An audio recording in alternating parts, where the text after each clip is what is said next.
One of the things I get asked a lot about when I'm talking to someone about our journey with dementia with my mom is what were some of the signs that made us worried and caused us to get her tested and checked for dementia. And first of all, quick reminder that everyone's symptoms might be different. And there are so many different forms of kind of under the umbrella of dementia. We aren't even sure what kind of dementia.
It was almost like she had lost time and ended up somewhere that was unfamiliar.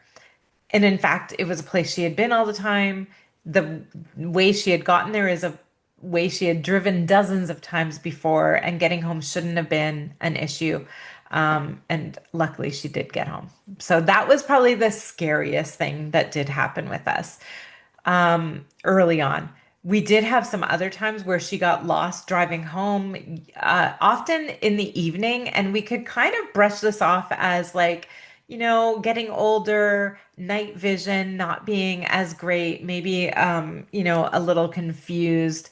And so maybe that those times didn't seem as worrisome dementia related, a little bit more worrisome vision related, which was a big part of her early symptoms, which is a big part of posterior cortical atrophy.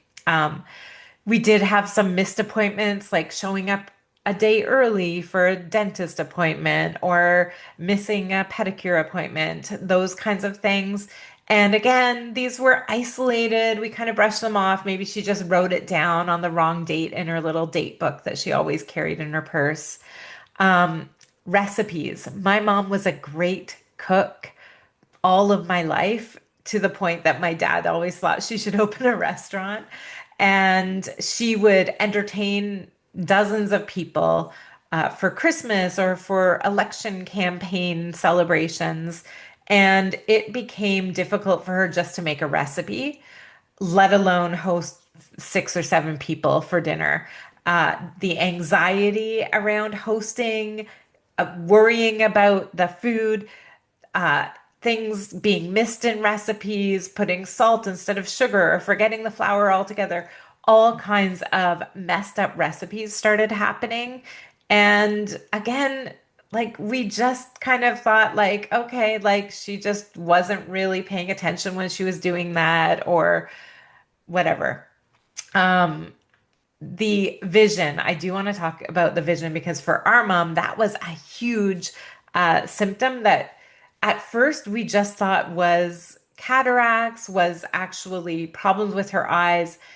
She was getting double vision. She did have cataracts. She had cataract surgery. It didn't fix the double vision. We got her prism glasses to fix the double vision, and she still had double vision. She started to be unable to read signs and then unable to read books. And we tried large print books, and that worked for a short time, and then it stopped working. So she was having a lot of trouble with her vision. And after many eye appointments, we realized this is not a vision problem. This is actually an eyes to brain kind of conversation breakdown problem. Her brain wasn't processing what she was seeing. And that is a big symptom, especially of posterior cortical atrophy, but of many forms of dementia, some vision problems. Um, she would forget the rules of games that we had played for years and years, some of her favorite games. We were always a family that played a ton of games, and we would get together and she would go, "How many cards do you get to start this?" Or "How many points do you need to be out on the board?" And these were her favorite games that she had taught us that we had played for years and years. And we kind of laughed it off, but I was starting to get worried at some of these things. In fact, many years ago, back in like 2015, maybe early 2016, I was listening to the podcast Stuff You Should Know, which is a great podcast. And they had an episode on how dementia works. And they talked about something called the clock test. So they were talking about testing for dementia. And I couldn't do all the tests for dementia, but there was this clock test where you get someone to draw a clock at the time 11:10. And way back then, when this podcast came out, I actually got my mom to do it because I was worried. Now, at that time, she was able to draw the clock, she was able to put the hands at the right time, but it did take her a little longer than I would have expected someone to draw a clock.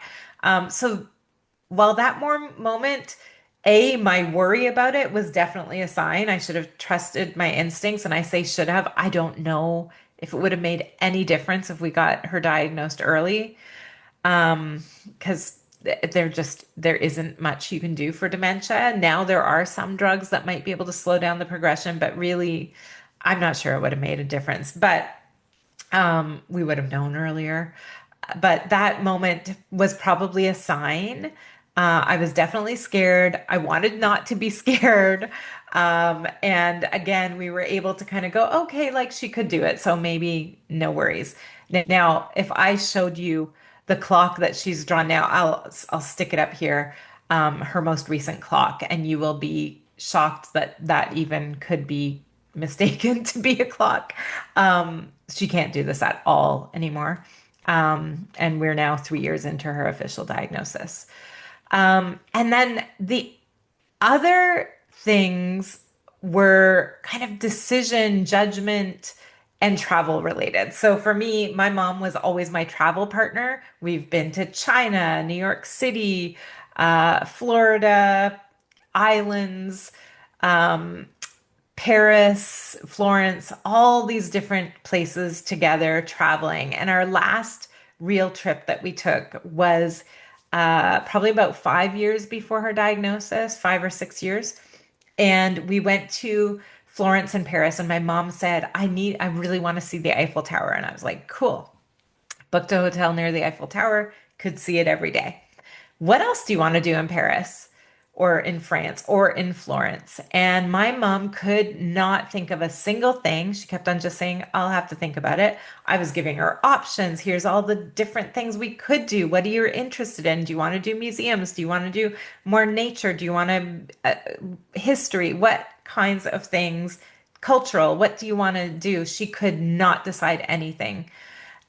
So we went on this trip and I would ask her every day, like, what do you want to do today? We could go to here, we could go there. Could not make a decision. So I finally just said, okay, this is what we're doing today. And she was so happy to just have me make the decisions. And maybe that's normal for some people. But my mom is a very organized, like planful person, more planful than me. So to have her not even be interested in making a plan, not think about a plan, not have a plan, not be interested in taking part in the plan was very strange. The other thing that was happening while we were traveling is that she wasn't keeping her head up. And at the time, I was getting frustrated with her, going like, look around. We are in the most beautiful cities in the world, Paris, Florence, Italy, and there's history and culture and art everywhere. And she was looking down at the ground all the time. And I kept on being like, Mom, take a look. Look at this beautiful cathedral, this beautiful artwork.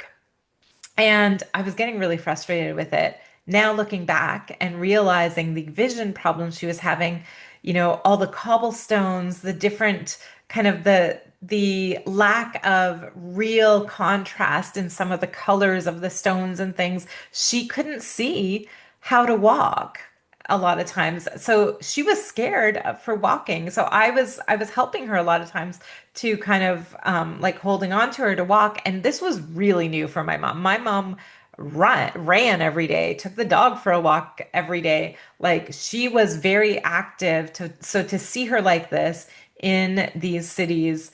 Again, I was worried. She also did get lost in Florence.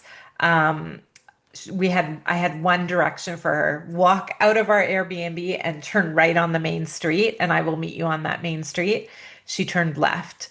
And I ended up running through local areas of Florence and finally did find her deep in local Florence. And that was extremely terrifying to be lost in a place where no one spoke her language. I knew how terrified she would be, and she was extremely stressed when I found her, but I did find her. Again, Apple Watch, some kind of tracker for your loved one. So those are some of the things, like lack of being able to make decisions or judgments, unable to make plans, unable to follow recipes, unable to remember directions, or how to play games, and vision problems. Those were some of the first things that we started noticing. As time went on, there were things like obsessions, needing to know how much money was in the bank, wanting to look at it all the time. Um, there were, difficulty with using a remote control, figuring out that, and then, of course, asking the same question over and over. Those are some of the more common, but those are some of the earlier signs that we missed, and perhaps that'll help you to, consider doing the clock test, going to the doctor if you're starting to notice some of these things that are happening occasionally. Dementia is a horrific journey, and we've learned a lot. So, yeah, follow, and we will be sharing tips, tricks, and experiences all the time. I hope that it helps someone.